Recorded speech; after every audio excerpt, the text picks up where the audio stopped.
இந்த ஒரு நாள் இயேசுடன் என்ற நிகழ்வை உங்களோடு சேர்ந்து ஆண்டவரை தொழும்படியாகவும் திருவசனங்களை பிரசங்கிக்கும்படியாகவும் ஆண்டவர் அந்த மேலான வாய்ப்புக்காக நான் ஆண்டவரை ஸ்தோத்திரிக்கின்றேன். இதனாலே என்னை அன்போடு அழைத்து இந்த வாய்ப்பினை தந்ததான அருமையான டிவிஷனல் தளபதி ஐயா அவர்களுக்கு ஆண்டவராக இயேசு நாமத்தில் என்னுடைய நன்றிகளையும் வாழ்த்துக்களையும் தெரிவித்துக் கொள்கிறேன். மிக நீண்ட கால நண்பர்கள், அவருடைய எல்லா ஊழியர்களும் எல்லா உயர்வுகளிலும் அவர்கள் என்னை அழைத்து பயன்படுத்தி இருக்கின்றார்கள். இந்த நாளிலும் உங்கள் மத்தியிலே என்னை அழைத்து வாய்ப்பினை கொடுத்தபடியால் அவருடைய இயேசு நாமத்தில் அவர்களுக்கு நன்றியை வாழ்த்துக்கள் சொல்லிக் கொள்கிறேன். அவரோடு கூட இணைந்து இந்த டிவிஷனை வழிநடத்தி கொண்டிருக்கக்கூடிய அருமையான குரு அவர்களுக்கும் ஆண்டவராகிய இயேசு நாமத்தில் நன்றிகளையும் வாழ்த்துக்களையும் தெரிவித்துக் கொள்கிறேன். ஆத்மாக்களை ரொம்ப அதிகமாக நேசிக்கக்கூடிய அன்பான ஒரு அம்மா அவர்கள் தொடர்ந்து அவருடைய பணி ஒரு சேரம் டிவிஷனுக்கு நல்ல ஆவிக்குரிய மாற்றத்தை கொண்டு வர அவர்கள் பேசியவராக இதனாலே இந்த கூட்ட ஒழுங்குகளை சிறப்பாக நடத்தி கொண்டிருக்கக்கூடிய அருமையான டிவைஎஸ் அவர்களுக்கும் ஆண்டவராகிய இயேசு நாமத்தில் நன்றிகளையும் வாழ்த்துக்களையும் தெரிவித்துக் கொள்கிறேன். இந்த டிவிஷனில் இணைந்து பணிபுரிகின்ற ஒவ்வொரு கேப்டன்கள் மற்றும் மேஜர்கள் அனைவருக்கும் ஆண்டவராகிய இயேசு நாமத்தில் என்னுடைய நன்றிகளையும் வாழ்த்துக்களையும் சொல்லிக் கொள்கிறேன். மிக சிறப்பாக அருமையான பிள்ளைகள் அவர்கள் நீங்கள் எல்லாரும் மிக சிறப்பாக இந்த கூட்டங்களிலே பங்கேற்று உங்களுடைய பங்களிப்பை எல்லாம் மிக சிறப்பாக நீங்கள் செய்திருக்கிறீர்கள். குறிப்பாக இந்த டிஸ்கஷன் வேலை இங்கே வந்து அந்த பிள்ளைகள் பகிர்ந்து கொண்ட ஒவ்வொரு குறிப்புகளும் மிகவும் பிரயோஜனமாக இருக்கின்றன. இந்த நாளை இயேசுடன் ஒரு நாள் இயேசுடன் நம்ம துருவமா என்ன சொன்னாங்க, ஒரு நாள் மாத்திரம் இயேசுடன் கூட இருந்தால் போகிறது, வாழ்நாள் முழுக்க நம்ம இயேசுடன் என்ன செய்ய வேண்டும், இருக்க வேண்டும். ஆனால் இந்த ஒரு நாளை அதற்காக பிரத்யேகமாக நீங்கள் செலவழித்து நீங்கள் கடந்து வந்து உண்மையாகவே நான் விசுவாசிக்கிறேன், நீங்கள் அத்தனை பேரும் பரலோகத்திலே கடந்து வருகிறீர்கள். ஹல்லேலூயா, ஹல்லேலூயா. இதெல்லாம் பரலோகத்தில் வருவீங்கன்னு சொன்னா உங்களுக்கு சந்தோஷமே இல்லையா? Very happy. நீங்கெல்லாம் பரலோகத்தில் தானே இருக்கிறீங்க. வாழ்க்கையுடைய நோக்கங்கள் இந்த நாளிலே மிக முக்கியமாக ஸ்டேட்மெண்ட்ஸ் ஆஃப் ஃபெய்த், நம்முடைய விசுவாச அறிக்கையை பற்றி மிக தெளிவாக முதல்ல நம்ம ஐயா சொல்லிருந்தாங்க, அம்மா சொல்லிருந்தாங்க, அப்படி நீங்க டிஸ்கஸ் பண்ணியிருக்கீங்க. மிக தெளிவாக நம்ம இந்த பாடங்களெல்லாம் நம்ம கற்றுக்கிறோம். இந்த உலகத்தில் நம்ம கிறிஸ்தவர்களாக வாழ்ந்து நம்முடைய வாழ்க்கையினுடைய கடைசியில் நம்முடைய நோக்கம் என்ன என்று சொல்லி நம்ம பார்க்கணும் சார். ஒரு வசனத்தை வாசிப்போம். 1 யோவான் 3ஆம் அதிகாரம் 2ஆம் வசனம். 1 யோவான் 3ஆம் அதிகாரம் 2ஆம் வசனம். மிக சுருக்கமாக ஒரு சின்ன குறிப்பு உங்களுக்கு சொல்லிக் கொடுத்து நம்ம தொடர்ந்து ஜெபம் போயிடுவோம். 1 யோவான் 3ஆம் அதிகாரம் 2ஆம் வசனம். 3ஆம் அதிகாரம் 2ஆம் வசனம். பிரியமானவர்களே, இப்பொழுது தேவனுடைய பிள்ளைகளாய் இருக்கிறீர்கள், இனி எவ்விதமாய் இருப்போம் என்று இன்னும் வெளிப்படவில்லை. ஆயினும் அவர் வெளிப்படும் போது அவர் இருக்கிற வண்ணமாகவே நாம் அவரை தரிசிப்பதினால் அவருக்கு ஒப்பாய் இருப்போம் என்று அறிந்திருக்கிறோம். அப்ப நம்முடைய வாழ்க்கையுடைய நோக்கம் என்னன்னு சொன்னால் இயேசுவை போல நாம் மாறுதல், இயேசுக்கு ஒப்பானவர்களாக நாம் மாறுதல். விசுவாச அறிக்கையை அழகாக நமக்கு கற்றுக் கொடுத்திருக்கிறார்கள். பிதாவாகிய தேவனை பற்றி, குமாரனாகிய இயேசு கிறிஸ்துவை பற்றி, பரிசுத்த ஆவியானவரை பற்றி, இப்படி பல காரியங்களை இந்த நாளில் நம்ம படிச்சிருக்கோம். அப்ப மனசமப்படுறதெல்லாம் நல்ல நிறைய டிஸ்கஷன்லாம் நீங்க பண்ணிக்கிறீங்க. நாம் செய்கிற எல்லா பாவங்களையும் நினைத்து ஆண்டவருக்கு முன்னாடி நம்ம என்ன செய்யணும், மனஸ்தாபப்பட்டு பாவ அறிக்கை செய்யணும். பாவ அறிக்கை செய்து ஆண்டவருடைய பாவங்களை மன்னித்தார் என்கிறதான நிச்சயத்தை நாம் என்ன செய்ய வேண்டும், பெற்றுக்கொள்ள வேண்டும். அப்படி இந்த உலகத்தில் பரிசுத்தமா வாழணும்னு சொல்லி நம்ம பார்த்தோம். இதெல்லாம் முடிச்சு கடைசியில் வரும்போது நமக்கு நித்திய ஜீவன் கிடைக்கும் அப்படின்னு சொல்லுது. அப்ப இந்த நித்திய ஜீவன் நமக்கு கிடைக்கணும்னு சொன்னா நாம செய்ய வேண்டிய ஒரே ஒரு காரியம் என்னன்னு சொன்னா இயேசுவை போல நம்ம எல்லாரும் என்ன செய்ய வேண்டும், மாற வேண்டும். அப்ப இயேசுவை போல நம்ம மாறணும்னு சொன்னா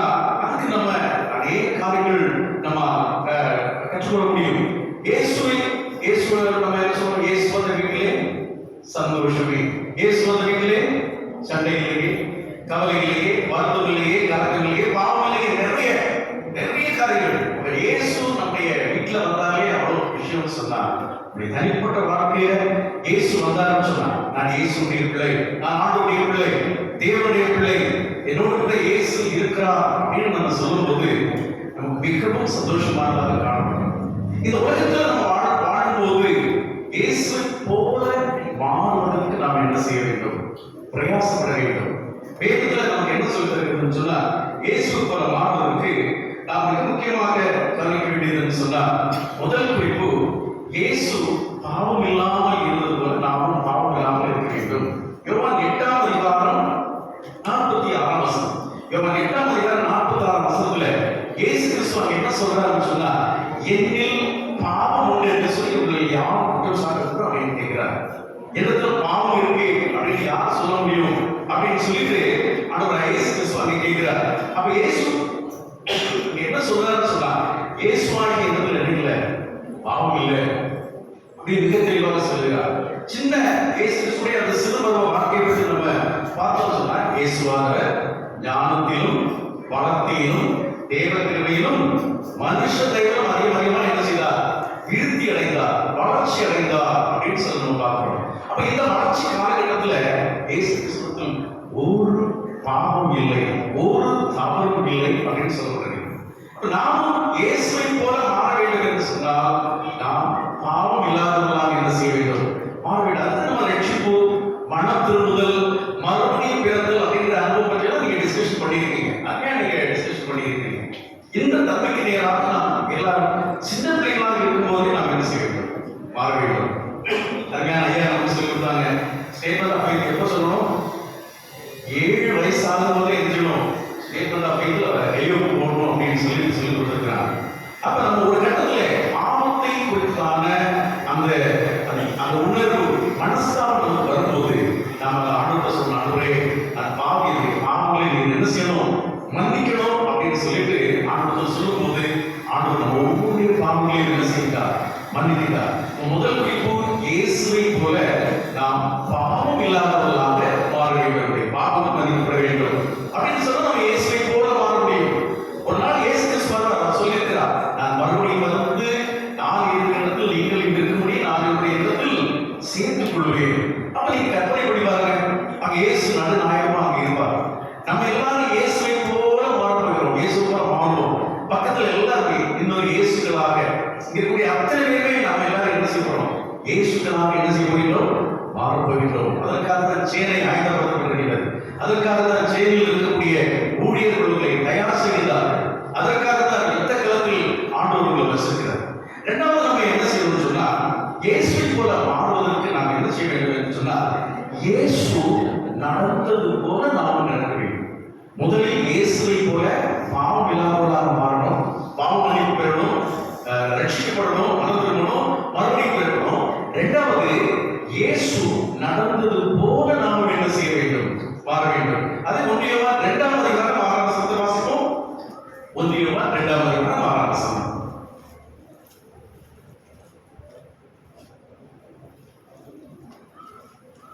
1 யோவான் 2ஆம் அதிகாரம் 6ஆம் வசனம். அவருக்குள் நிலைத்திருக்கிறேன் என்று சொல்லுகிறவன் அவர் நடந்தபடியே தான் நடக்க வேண்டும். இயேசு நடந்தபடியே நாம் என்ன செய்ய வேண்டும்? நடக்க வேண்டும். இயேசு கிறிஸ்து இந்த உலகத்தில் வாழ்ந்தபோது மனிதனாக இந்த பூமியில் இருந்தார். இயேசு கிறிஸ்து ஞான தெய்வம், ஒரு தேவாதி தேவனாக இருந்தார். ஆனால் இந்த பூமிக்கு வந்தபோது அவர் 100% மனிதனாகவும் 100% தெய்வமாகவும் இருந்தார். அப்ப இந்த பூமியில் இயேசு எப்படி நடந்தாரோ அதை போல நாம் நடக்க வேண்டும். முதலில் இயேசுவை போல பாவம் இல்லாதவர்களாக மாற வேண்டும், பாவங்கள் மன்னிக்கப்பட வேண்டும். இரண்டாவது, இயேசு எப்படி நடந்தாரோ நாமும் அதை போல நடக்க வேண்டும். நாம் எப்படி நடக்க வேண்டும் என்று 1ஆம் சங்கீதம் 1-2 அந்த வசனங்களை நம்ம பார்க்கிறோம் இல்லையா? 1ஆம் சங்கீதம் என்ன சொல்கிறது? துன்மார்க்கருடைய ஆலோசனையில் நடவாமலும், பாவிகளுடைய வழியில் நில்லாமலும், பரியாசக்காரர் உட்கார்ந்ததில் உட்காராமலும். அப்ப 3 ப்ரொஹிபிஷன்ஸ், 3 தடைகள். நடக்காதே, எங்கே துன்மார்க்கருடைய ஆலோசனையின்படி நடக்க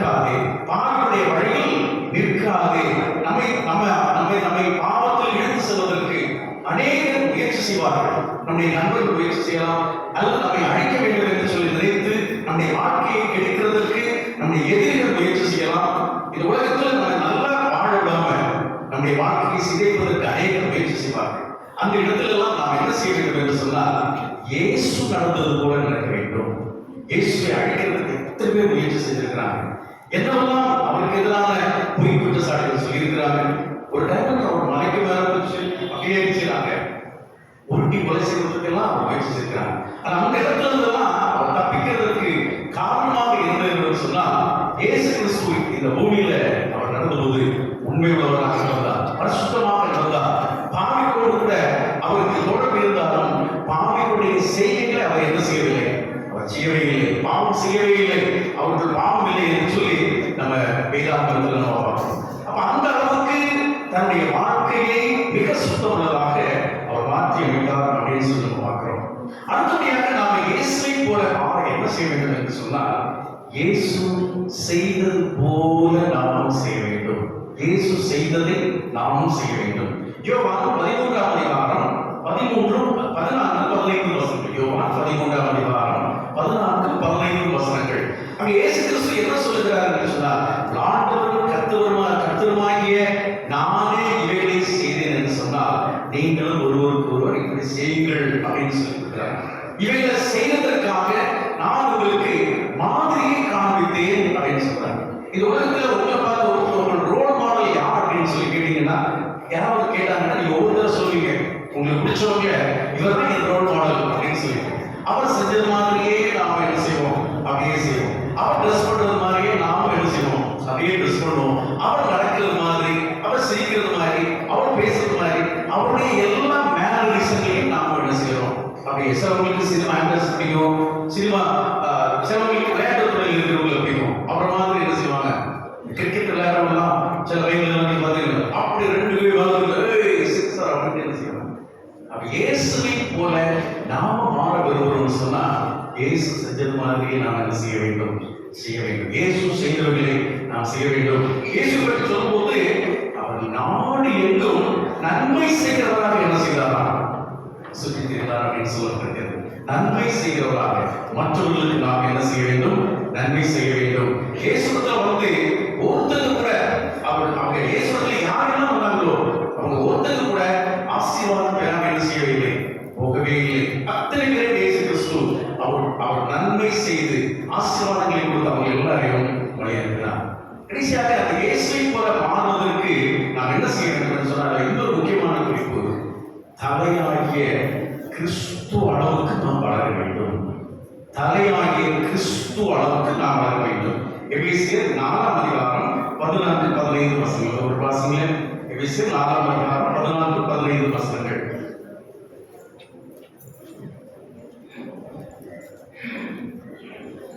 எபேசியர் 4:14-15.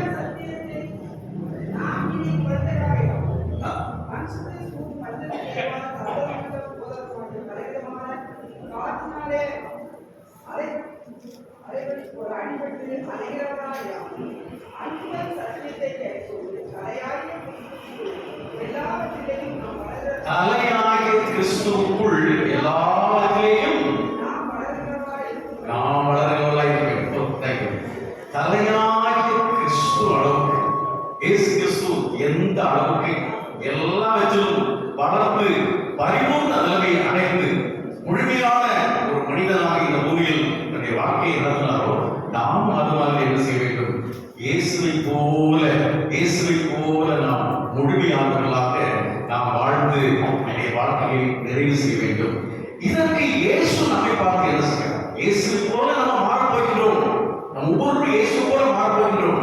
அப்ப அதற்கு இதெல்லாம் நம்ம செய்யணும். இயேசு செஞ்சது மாதிரி செய்யணும், இயேசு நடந்த மாதிரி நடக்கணும், இயேசு போல பாவம் இல்லாதவர்களாக இருக்கணும், தலையாக நம்ம வளரணும். இதுக்கு இயேசு கிறிஸ்து நமக்கு என்ன சொல்றாருன்னு சொன்னா, தேவ காரியத்தை சொல்றார். யோவான் 15ஆம் அதிகாரம் 4ஆம் வசனம், இயேசுவில் நிலைத்திருக்க வேண்டும். இயேசுவில் நிலைத்திருக்க வேண்டும். Abide in Jesus. இயேசுவில் நாம் நிலைத்திருக்கும் போது இயேசுவை போல வர. யோவான் 15:4 வசனம் வாசிங்க. என்னில் நிலைத்திருக்க நான் உங்களில் நிலைத்திருப்பேன். அவ்வளவுதான். என்னில் நிலைத்திருக்க. என்னும் நிலைத்திருங்கள். எப்பொழுது என் கூடவே நீங்கள் இருங்கள், அப்போது நானும் உங்களோடு கூட இருப்பேன். இயேசு நம்மோடு கூட இருக்கும்போது சாத்தான் நம்ம கூட என்ன செய்ய மாட்டான், இருக்கவே மாட்டான். இயேசு நம்மோடு கூட இருக்கும்போது பாவம் நம்ம என்ன செய்யாது, மேற்கொள்ளாது. இயேசு நம்மோடு கூட இருக்கும்போது நாம் இயேசு என்ன செய்யறாரா அப்படியே நம்ம பார்த்துட்டே இருப்போம். நீங்க கற்பனை பண்ணி பாருங்க, இயேசு நம்மோட கூட இருக்கிறார். காலையில் எழுபதோட நம்ம சொல்லணும், ஆண்டவரே இந்த நாள் முழுவதும் நீ என்னோடு கூட இருக்க வேண்டும், இயேசு என்னோடு கூட இருக்கணும், இயேசு என்னோடு கூட இருக்கணும் அப்படின்னு சொல்லிட்டு காலையில் எழுபது சொல்லி பாருங்களேன், இயேசு கூட வருவார். அன்னைக்கு நாள் முழுக்க இயேசு உங்களோடு கூட இருப்பார். நீங்க குளிக்கும் போது உங்களுடைய கடமைகளை செய்யும் போது ஒவ்வொரு பொழுதும் இயேசு உங்களோடு இருப்பார். நீங்க பைபிள் வாசிக்கும் போது இயேசு உங்களோடு கூட பேசுவார். அப்புறம் நீங்க முடங்கல் பண்ணிட்டு ஜெபம் பண்ணும்போது இயேசுவோடு கூட நீங்க பேசுறீங்க. ஸ்கூலுக்கு போகும்போது இயேசு கூட வருவார். இடையில வரக்கூடிய மற்றவர்கள் இந்த கூட இயேசு இருக்கிறார், இவர் கூட இயேசு இருக்கிறார், நாம போய் என்ன செய்ய முடியாது, இவரை எதுவும் பண்ண முடியாது அப்படின்னு சொல்லிட்டு பிசாசு ஓரமா வழி விடுவோம். அப்புறம் நமக்கு எதிராக வரக்கூடிய தீய சக்திகள், நமக்கு கிடைக்க நினைக்கக்கூடிய அசிங்கமான ஃப்ரெண்ட்ஸ், தப்பான காரியங்கள் நமக்கு சொல்லிக் கொடுத்து நம்மை தவறுக்கு நேராக பண்ணுறதுன்னு இருக்கிறவங்க அவங்க அப்படி பார்ப்பாங்க. இயேசு இந்த பிள்ளைங்க இருக்குது, இயேசு இவங்களோடு கூட இருக்கிறார், நாம போய் அவங்களோடு கூட என்ன செய்ய முடியாது, உட்கார முடியாது அப்படின்ட்டு எல்லாருமே வழிவிட்டு விளைவிடுவாங்க. அதனாலதான் இயேசு சொல்கிறார், என்னில் நிலைத்திருங்கள், நான் உங்களில் நிலைத்திருப்பேன்.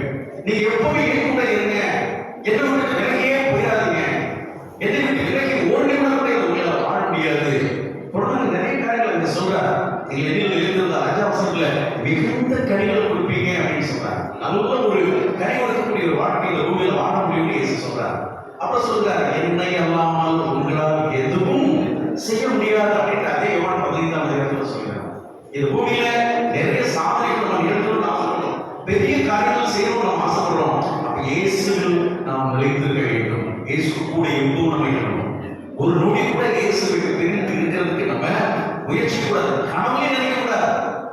எப்படி நீங்க சைன் பண்ண போறீங்க, ஒரு மிகப்பெரிய ஒரு உடன்படிக்கை இந்த நாளில் ஏற்படுத்த போறீங்க, கையொப்பமிட போறீங்க. இயேசுவே நீ எனக்கு போதும் அப்படின்னு சொல்லி இந்த விசுவாச பிரமாணத்தினுடைய வாழ்க்கையை நான் வாழ்ந்து குறிப்பிட்டு நம்ம அப்படியே கையெழுத்த போறோம். அந்த ஒப்பந்தம் பாதியில முடியாம கடைசி வரைக்கும் நித்திய ஜீவனை நம்ம அடைகிறது வரைக்கும் நம்ம அதை கடைபிடிக்க வேண்டும் சொன்னா ஒரே ஒரு காரியம், எப்பவும் நாம இயேசுவோடு கூட இருக்கணும், இயேசுவோடு கூட இருக்கணும். அப்புறம் அந்த இடத்துல சொல்றாரு, நீங்க என்னில் நிலைத்திருந்தால் நீங்கள் கேட்டுக்கொள்வது எல்லாம் உங்களுக்கு கொடுக்கப்படும். நம்முடைய ஜெபம் கேட்கப்படணும், நம்ம விரும்புறோம். நான் ஆசீர்வதிக்கப்படணும்னு சொல்லிட்டு நீங்க இயேசு பார்த்து கேட்கிறீங்களா, என்ன தஸ்மி அன்றுவரே ஆசீர்வதின்னு சொல்லிட்டு நீங்க கேட்கிறீங்களா, ஜெபம் பண்றீங்களா, நல்லது செய்யணும்னு நீங்க கேட்கிறீங்களா, அது நிறைவேறணும்னு சொன்னா, அது நடக்கணும்னு சொன்னா இயேசுவில் நம்ம நிலைத்திருக்க வேண்டும்.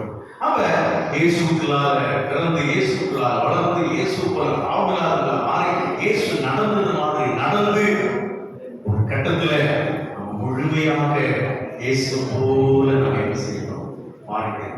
இயேசுவை போல நம்ம மாறிட்டோம். அதான் யோவான் சொல்கிறார், பிரியமானவர்களே, இப்ப நம்ம என்னுடைய பிள்ளைகளாக இந்த பூமியில வாழ்ந்துட்டு இருக்கிறோம். இனிமே நம்ம எப்படி போகணும்னு சொல்லிட்டு முழுசா இந்த வெளிப்படல. ஆனாலும் இயேசு மறுபடியும் வரும்போது இயேசுவை போல நம்ம மாறுவோமாகி அவருக்கு ஒப்பானவர்களாக, இயேசுவை போன்றவர்களாக நம்ம மாற போகிறோம் அப்படின்னு சொல்லிட்டு நமக்கு சொல்லிக் கொடுக்கப்படுகின்றது. அப்ப நம்ம எல்லாரும் இயேசுவை போல மாற வேண்டும் என்று சொன்னால் இயேசுவை நிலைத்திருக்க வேண்டும். ஒரு அருமையான திரைப்படம் தயாரிக்கக்கூடிய ஒரு டைரக்டர் இருந்தார். அவர் ஒரு முறை இயேசு திரைப்படத்தை, இயேசுடைய நாடகத்தை அதை எடுக்கிறதுக்காக அவர் முயற்சி செய்து இயேசுவை போல ஒரு அழகான ஒரு நபரை தேடி அப்படி திருமணம் ஓடிக்கிறார். ஓடும்போது அவருடைய கண்ணில் ஒரு அழகான ஒரு நபர் அப்படியே கிடைக்கிறார். இயேசு மாதிரியான ஒரு நல்ல ஒரு அன்பான பரிவான பார்வை, கனிவான பேச்சு, அப்படிப்பட்ட ஒரு நபர் அவருக்கு கிடைச்சார். அவர் அந்த நபரை கூப்பிட்டு போய், உங்களை பார்த்தா ஜீசஸ் மாதிரியே நீங்க இருக்கீங்க, நீங்க இயேசு மாதிரி இருக்கிறீங்க, என்னுடைய நாடகத்தில் நடிக்க வரீங்களா அப்படின்னு சொல்லி கூப்பிட்டு நடிக்க வச்சார். நிறைய காசுலாம் இவர் கொடுத்தார். இயேசுவாக இந்த நபர் அவரை அப்படியே அழகாக நடிக்கிறார். அந்த பாவம் பண்ணி கொடுக்கக்கூடிய ஒரு பகுதி வருவாங்க. அந்த அந்த பாவத்தில் கையுமையுமா கண்டுபிடிக்கப்பட்ட அந்த சகோதரிக்கு அந்த மன்னிப்பெல்லாம் அவர் கொடுக்குறா பாருங்க. அந்த இடத்துலலாம் அப்படியே தத்துவமா இந்த இயேசுவாக அந்த நபர் அப்படியே நடிக்கிறார். அப்ப இயேசுடைய அந்த பகுதியெல்லாம் முழுமையா அந்த திரைப்படம் படமாக்கப்பட்டது. அடுத்தபடியாக இனி யூதாஸ் காரியோத்து சொல்லக்கூடிய அந்த ஒரு நபருக்காக இவர் மீண்டும் கண்ணை வேட்டையாடிட்டே இருக்கிறார். யாரை யூதாஸ் காரியத்தாக நடிக்க வைக்கலாம் அப்படின்னு சொல்லி திரும்பவும் பல இடங்களிலே போறார். அவ எந்த இடத்துல இந்த இயேசுவாக நடித்த அந்த நபர் சந்தித்தார், ஒரு பூங்காவை ஒரு பார்க்கல அப்படி போய் அப்படியே உட்கார்ந்துட்டு அப்படியே அப்படியே நாளையில கை வச்சுட்டு அப்படி யோசிச்சுட்டே இருக்கிறார். யோசிச்சு கொண்டிருக்கும் போது கொஞ்சம் தொலைவில் ஒரு நபர் அப்படியே இருக்கிறார். அவர் பார்த்ததும் ஓரளவு யூதாஸை போனதான ஒரு சுவாரம் அதோட தோற்றம் அப்படியே அந்த அந்த மனிதனுக்கு இருப்பதை அப்படியே பார்க்கிறார். பக்கத்துல போய் அப்படியே பேச்சு கொடுக்கிறார். பேச்சு கொடுத்து மாதிரி நான் ஒரு ஃபிலிம் எடுத்துக்கிறேன், முக்கியமான காட்சிகள்லாம் நான் படமாக்கி விட்டேன். யூதாஸ் காரியத்துடைய வேஷம் அதை நடிக்கிறதுக்கு ஒரு நபர் தேவைப்பட்டது, நீங்க வந்து நடிக்கிறீங்களா? உங்க தோற்றம் ஓரளவுக்கு அதற்கு இணையாக காணப்படுது அப்படின்னு சொல்லி கேட்டாரா. இதை கேட்ட உடனேயே அந்த நபர் அப்படியே கண்ணிலிருந்து கண்ணீர் செல்ல ஆரம்பித்தார். ஓ நல்லா சத்தம் போட்டு அழ ஆரம்பிக்கிறார். யுதாசமாக நான் நடிக்க வரேங்க, அதுக்கு முன்னாடி காரியத்தை நீங்க புரிந்து கொள்ள வேண்டும். நீங்கள் புரிந்து கொள்ள வேண்டும், இதே பூங்கா சில ஆண்டுகளுக்கு முன்பாக நீங்கள் தேடி வந்தீர்கள். இயேசுவை தேடி நீங்கள் இதே பூங்காவில் வந்தீர்கள். அந்த இயேசுவாக நான் தான் நடித்து கொண்டேன். அந்த நாள் தான் காலங்களை மாற்றத்தால், சூழ்நிலை மாற்றத்தால், வாழ்வில் ஏற்பட்டதான பல்வேறு பிரச்சனைகளின் காரணமாக இன்று இயேசுவை போல தோன்றினா உங்கள் கண்களுக்கு முன்பாக யூதாஸை போல நான் தோன்றினேன் அப்படின்னு சொன்னானா. சொன்ன உடனே அந்த டைரக்டர் ரொம்ப வேதனைப்பட்டார். பரவாயில்ல, இருந்தாலும் நீங்கள் நடிக்கல் அப்படின்னு சொல்லிட்டு அந்த நபரை அந்த யூதாஸ் வேடத்தில் திரைப்படத்தில் நடிக்க வைத்தார். அதுக்கமான ஆண்டுடைய பிள்ளைகள் ஆரம்பத்தில் இயேசுவாக இருந்தார், நாளடைவில் காலப்போக்கில் ஒரு யூதாஸை போல அவர் மாறிவிட்டார். நம்முடைய வாழ்வில் இறுதி நோக்கம் என்று சொன்னார், இயேசுவை போல மாறுதல், இயேசுவை போல மாறுதல். இந்த பூமியில் நாம் வாழும்போது பாவமன்னிப்பு பெறுகிறோம், ரட்சிப்பை பெறுகிறோம், ஆண்டவருக்காக வாழ்கிறோம், பெரிய காரியங்கள் எல்லாம் செய்கிறோம், பல்வேறு பல்வேறு நிலைகளை நாம் கடந்து செல்கிறோம், சாதனைகளை எழுந்துகிறோம். சிலர் ஒருவேளை யாருக்கு தெரியாமல் அமைதியாகவே ஒருவேளை பூமியை நாம் வாழ்ந்து அடைந்து செல்கிறோம். ஆனால் நித்திய ராஜ்யத்தில் வரும்போது நாம் அத்தனை பேரும் இயேசுக்களாக காணப்பட வேண்டும். உங்களுடைய வாழ்க்கை இந்த பூமியோடு கூட தோற்று போகிற வாழ்க்கைகள் யூதாஸாக மாறுவதற்கு ஆண்டவர் நாம் ஒவ்வொருவரையும் அழைக்கவே இல்லை. அவரை போல வாழ்வதற்கு, இயேசுவை போல வாழ்வதற்கு ஆண்டவர் நம் ஒவ்வொருவரையும் அழைத்திருக்கின்றார். ஒரு சில நிமிடங்கள் நாம் எழுந்து நின்று ஆண்டவரை நோக்கி பார்ப்போம். நாம் எல்லாரும் மனம் திறந்து ஜெபிக்க போகின்றோம். ஆண்டவரே, என்னை உண்மை போல மாற்றும், நான் இயேசுவாக மாற வேண்டும், நான் மற்றொரு இயேசுவாக நான் மாற வேண்டும். ஆண்டவரே, அதற்காக நீர் என்னெல்லாம் இந்த பூமியிலே செய்கிறோம் அதெல்லாம் நான் செய்கிறேன். ஆண்டவரே, உண்மை போல என்னை மாற்றும், உண்மை போல என்னை மாற்றும். எல்லாம் எழுது எல்லாரும் ஆண்டுடைய சொல்ல எழுதுவோம். நான் குறிப்பிட்ட நேரத்தில் நான் பேசுவேன், ஆண்டவரோடு பேசுகிறதான நேரம் எல்லாரும் ஆண்டவரோடு பேசுவோம். ஆண்டவரே, நான் உண்மை போல மாற வேண்டும், நான் உண்மை போல மாற வேண்டும். நீர் பாவம் இல்லாதது போல இதுவரையில் நாம் அநேக தத்துவங்களை கேட்கிறோம், அநேக விசுவாச பிரமாணங்களை எல்லாம் கற்றுக்கொள்கிறோம். இந்த நாளில் அநேக காரியங்களை நாம் கற்றுக்கொள்கிறோம். ஒருவேளை இதுவரையில் நீங்கள் பாவம் மன்னிப்பு பெறவில்லை என்று சொன்னார்கள், மனசாரம் உங்களுக்கு இதுவரையில் வரவில்லை என்று சொன்னார்கள், இயேசு பக்கத்தில் இருக்கிறார். ஆண்டவர் பார்த்து சொல்ல, ஆண்டவரே, என்னுடைய பாவங்களை சொல்லிக்க வேண்டும், என்னுடைய தவறுகளை குற்றங்கள் ஒவ்வொன்றையும் வேதத்திலே நாம் பார்க்கிறோம். இன்னைக்கு நம்ம 19ஆம் சங்கீதத்தில் படிச்சோம், உயரமான பாவங்களுக்கு நிலையை பார்த்து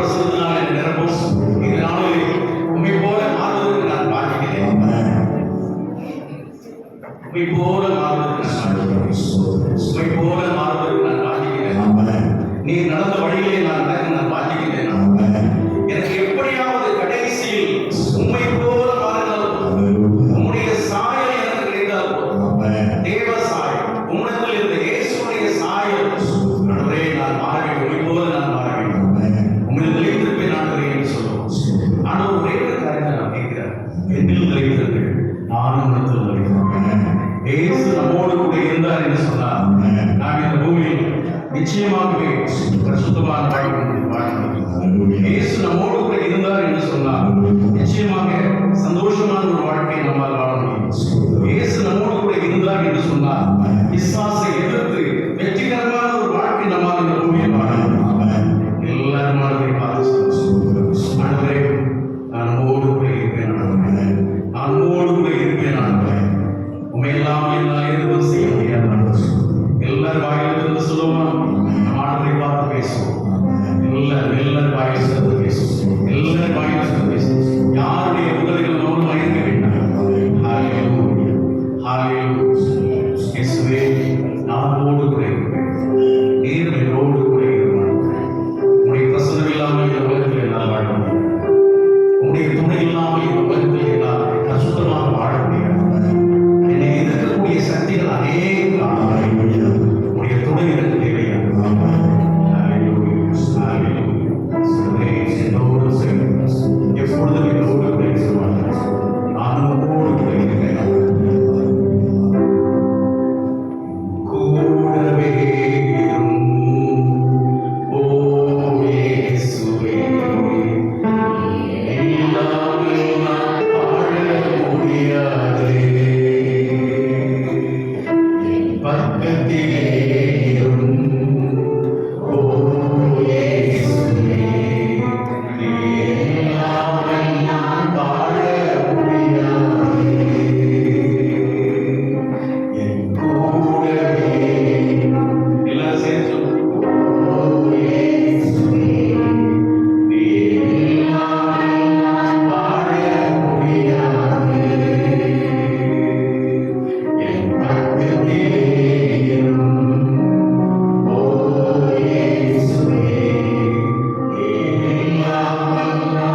பரிசுத்தமாய் வாழ்ந்தது ஆண்டவரே, என்னை பரிசுத்தமாக உடைய இரத்தத்தினால் என்னை கழுவி சுத்தம் கூட இருமாண்டவரே.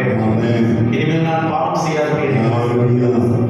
நீர் நடந்தது போல நான் நடக்க எனக்கு என் நடந்த வழியிலே நடக்க, துன்மார்க்குடைய வழியில் அல்ல, பாவியுடைய வழியில் அல்ல, பரியாசகருடைய வழியில் அல்ல. இயேசுவே, போல நான் நடக்க நீர் எனக்கு உதவி செய்ய மாட்டேன். நீர் செய்தவைகளை நானும் செய்ய உதவி செய்ய, நன்மையானவைகளை செய்ய நீர் எனக்கு உதவி செய்ய மாட்டேன். எனக்குள் வாசம் பண்ணுகிற பாவத்தின் மீதமாக அநேக வேளைகளிலே நான் தவறு செய்து விடுகிறேன். பாவம் எனக்குள் வாசமாகிறார்கள், நன்மை எனக்குள் வாசமாயிருக்க. உம்மை போல என்னை மாற்றும், இயேசுவை போல என்னை மாற்றும். தலையாகிய கிறிஸ்துவோடு ஒரு அரைகுறை வாழ்க்கை அல்ல, பாதி பரிசுத்தமடைந்த வாழ்க்கை அல்ல, தலையளவு வளர ஆண்டவரே நீர் எனக்கு உதவி செய்ய. நான் எப்பொழுதும் நிலைத்திருப்பேன், நான் எப்பொழுதும் நிலைத்திருப்பேன். ஆண்டவரே, வாயில் திறந்து சொல்லும் பிள்ளைகளே, வாயில் திறந்து சொல்லுவோம். இதனாலே நீங்கள் உறுதிமொழி எடுக்க போயிட்டீர்கள், ஒப்பந்தத்திலே நீங்கள் கையொப்பமிட போயிட்டீர்கள். இயேசுவை போல மாறுவதற்கு, இயேசுவை போல மாறுவதற்கு. ஹல்லேலூயா, ஹல்லேலூயா. ஒரு யூதாசாரமாக ஆண்டவர் நம்மை அழைக்கவில்லை. ஹல்லேலூயா, ஹல்லேலூயா, ஹல்லேலூயா, ஹல்லேலூயா. ஒரு முறை கூட ஒப்பு கொடுத்து இந்த பாடலுடைய முதல் பல்லவியமாக பாடி நாம் ஜெபித்து கடந்து செல்வோம். கூடவே ஓ இயேசுவே, நீர் இல்லாமல் நான் வாழ முடியாது. பக்கத்திலே ஓ இயேசுவே, நீர் இல்லாமல் நான் வாழ முடியாது.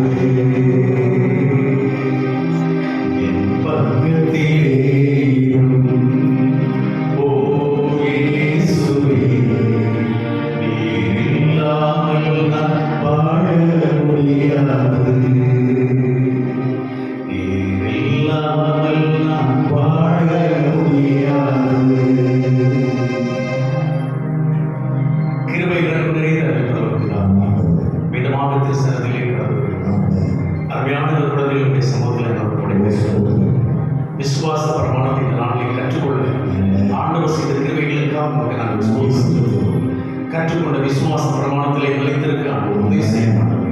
நீர் எங்கள் பாவங்களை மன்னிக்கிறவர் என்பதை இந்த பிள்ளைகள் உணர்ந்து கொள்ள மனஸ்தாபத்தோடு கூட உடைய சமூகத்திலே கடந்து வருகிறேன். அத்தனை பிள்ளைகளில் நீர் கழுவு, நீர் ரட்சியமானவர்கள்,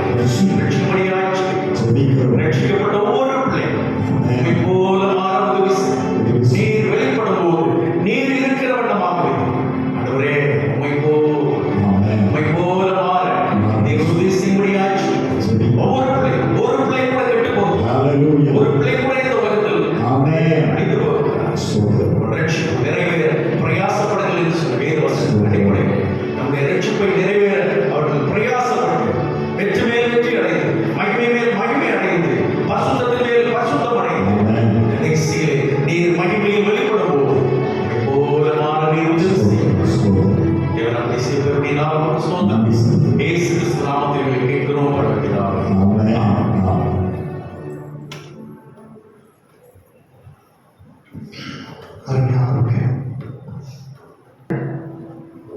நீங்கள் வாங்கி இந்த பாடலை நாங்கள் பாடிக்கொண்டிருக்கும் பொழுது தயவாக முன்னாலே வந்து கண்ணீரோடு ஆண்டவர் எனக்காக மரித்தார், என் பாவத்துக்காக மரித்தார், என் பாவத்தை கழுவினார், நான் என் பாவம் செய்ய மாட்டேன், நான் என் பாவம் செய்ய மாட்டேன் என்று சொல்லி முன்னால் வந்து தேவ சமூகத்தில் ஒப்புக்கொடுக்கும்படி கேட்டுக்கொள்வேன். அதன் பிற்பாடு பிள்ளைகள் முன்னால் வரும்படி கேட்கிறேன். முதலாவது யார் எழுந்திருப்போம், எழுந்திருந்து 13 வயது முடித்து இருக்கும் பிள்ளைகளிலிருந்து மேற்பட்ட அனைவரையும் நம்முடைய டிஎஃப்ஓ அவர்கள் தரக்கூடிய அந்த உடன்படிக்கை பத்திரத்தை வாங்கி நீங்கள் கண்ணீரோடு ஜெபித்து முன்னாலே வந்து இங்கே பேர் வைக்கப்பட்டிருக்கோம். உங்களை முழு மனதோடு அர்ப்பணித்து ஆண்டவருடன் உடன்படிக்கப்படும். இது கிறிஸ்து உங்களுக்கும் உண்டான உடன்படிக்கை, இரத்தத்தாலான உடன்படிக்கை. இன்று நீங்கள் செய்யக்கூடிய இந்த உடன்படிக்கை உங்கள் தேவ ராஜ்யத்தில் மறுமையில் நீங்கள் தேவனோடு இருக்கும் நாள் வரையும் அது பாதுகாக்கப்படும். இதை பார்க்குவோம். கண்ணீரோடு கண்களை மூடி தேவ கிருபாசனங்களில் வந்து நம்மை ஒப்புக் கொடுக்கிறோம். தயாகராம் கண்ணோக்குமே உம்மாலே எண்ணி சாகுவே என் சீரிலாமை பாருமே என் பாவம் நீக்கையா. எல்லாரும் வாங்கவர்கள் அப்படி வாருங்கள். மற்ற கண்களை மூடும், எல்லாரும் கண்களை மூடுவோம், எல்லாரும் கண்களை மூடுவோம். அந்த உடன்படிக்கை பத்திரத்தை ஆர்டிகல்ஸ் ஆஃப் வாங்கவர்கள் தயவாக முன்னால் வாருங்கள். முழங்கால்பட்டு ஜெபிங்கள். ஸ்தோத்திரம்.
லைஃப்பை பற்றி தெரியும்.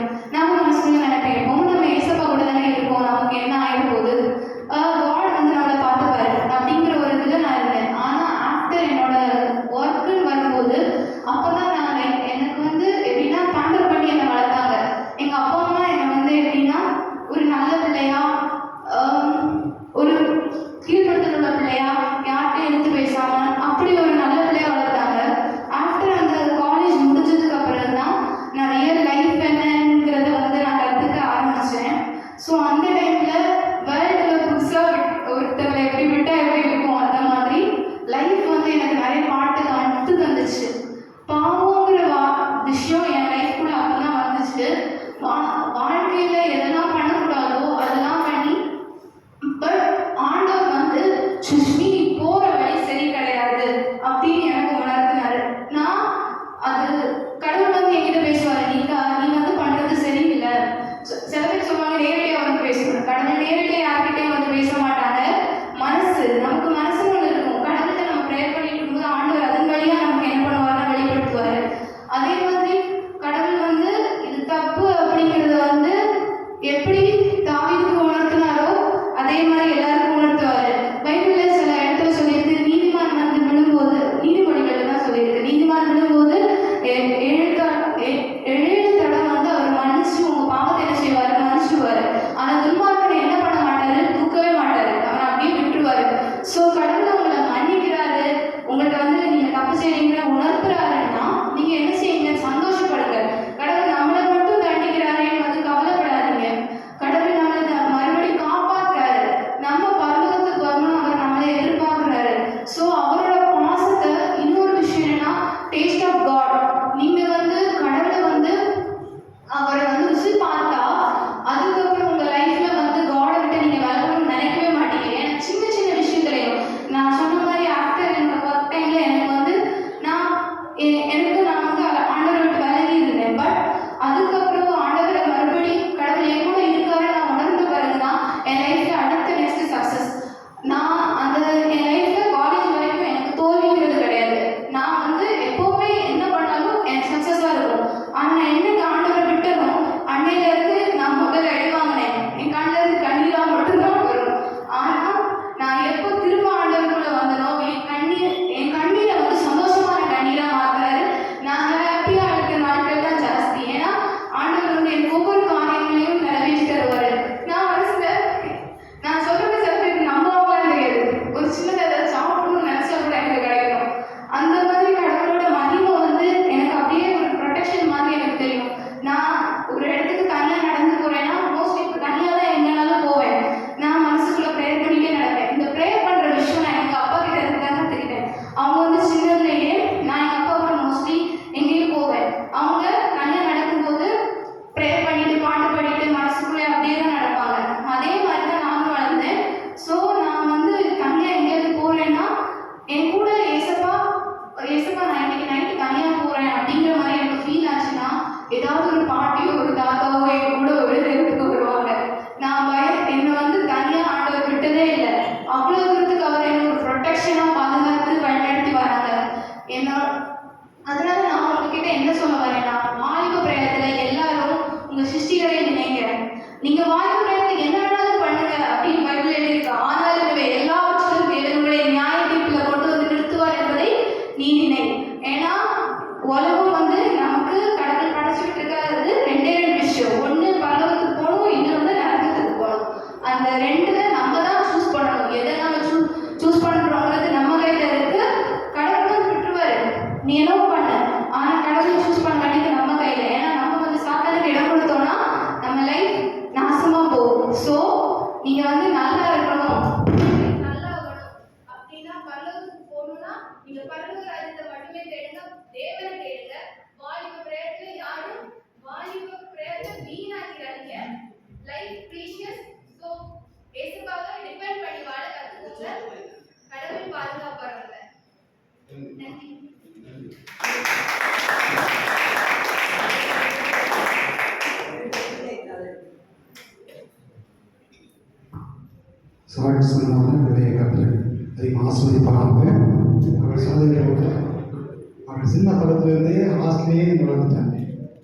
எங்கள்கிட்ட இல்லை.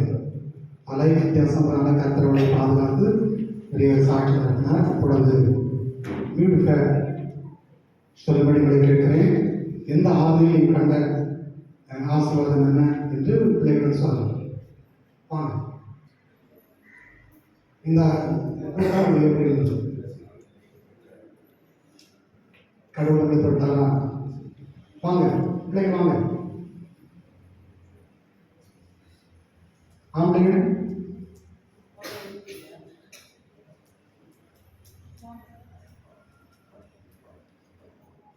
கண்டிப்பா சொல்லி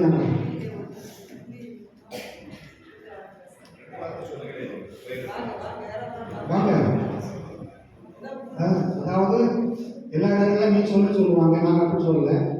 நீங்களாகவே வந்து ஒன்று சொல்லணும். நீங்கள் இந்த ஆராய்ச்சினால நீங்கள் பெற்ற ஆசீர்வாதம் நிறைய குறையும் இல்லை. வாங்க.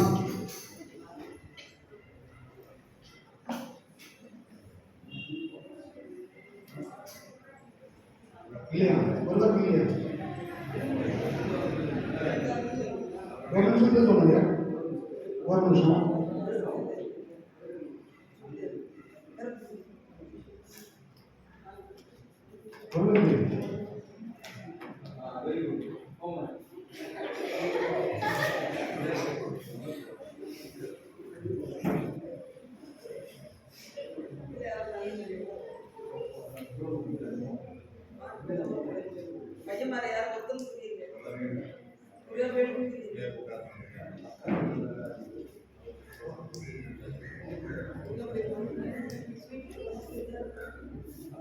இந்த அதாவது இந்த கூட்டம் வந்து ஒன்றே இயேசுவோடு இருக்கிறது.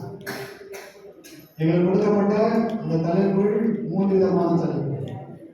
அதை நாங்களும் உங்களோடு பார்த்து கொண்டிருக்கிறோம். இது ஒரு வித்தியாசமாக இருந்தது.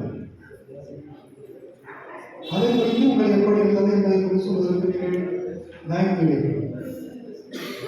அதாவது இப்போ நீங்க சொல்றதை வச்சு அடுத்த 20 மீட்டிங்கை நாங்கள் செய்து கொள்ள முடியும். சரி, இங்கே இந்த ஐயாவை நான் வந்து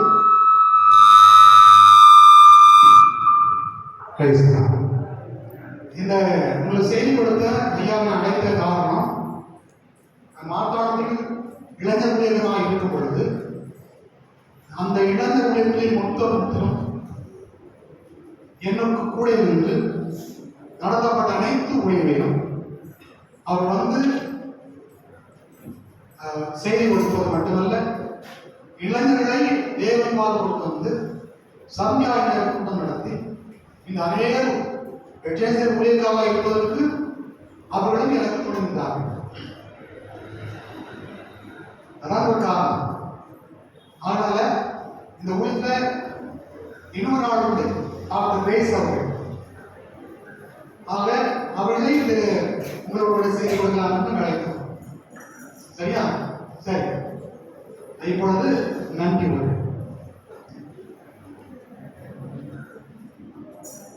ஆண்டவராகிய இயேசுவின் நாமத்தினாலே இந்த நாளில் உங்களுக்கும் நன்றி தெரிவித்துக் கொள்கிறேன். விசேஷமாக இந்த டே ஜீசஸ் இருந்தால் இந்த நிகழ்வை நம்முடைய மாகாணத்தின் மூலமாக நமக்கு அறிவிக்கப்படும்போது இதை நடத்துவதற்கு என்னுடைய உங்களை ஏற்பாடுகள் செய்தார்கள். அவர்களுக்கு நான் இயேசுவின் நாமத்தினாலே இந்த நண்பர் சார்பாக நன்றிகளை தெரிவித்துக் கொள்கிறேன்.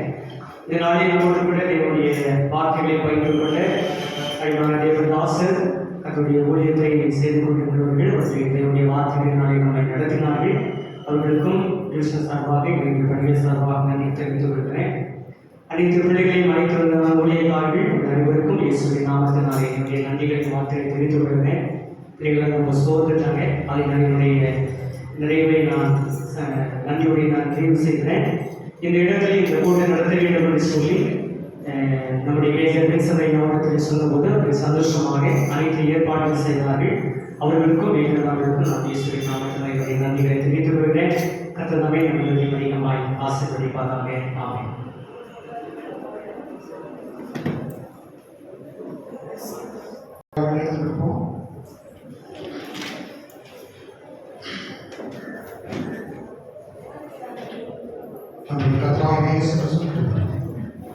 பிதாவாகிய தேவன் பசுத்த ஆவியானவர் ஐக்கியம் ஸ்நேகம் ஆசீர்வாதம் கிறிஸ்துவின் வருகைகள் நாம் அனைவரோடு தங்கியிருப்பதாக. ஆமென். ஆமென். அல்லேலூயா.